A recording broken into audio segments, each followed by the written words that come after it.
Hai. Bună ziua și bun găsit! Astăzi o să vă arătăm un videoclip nou.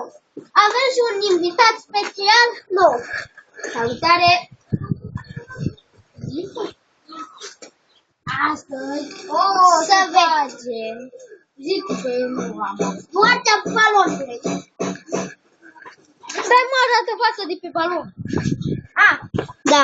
Și uitați și fața balonului. Care o să moară. Care o să moară. Ce vă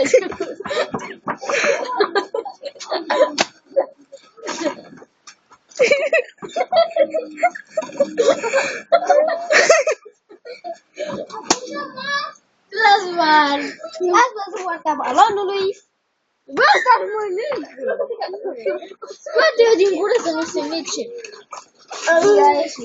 E murdar de căca pe la bine. Uite, iară căcă.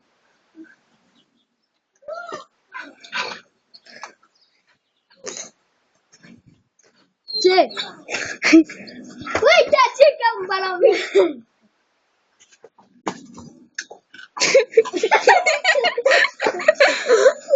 Nu mai auzi baloane.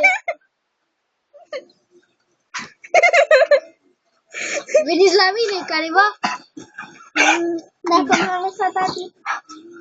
Floriane? Deci azi? Da. Ce faci? Acum. Stai că mai stau. Uite, mă! Îmi spargi un balon. Bă, vezi, am crezut tati.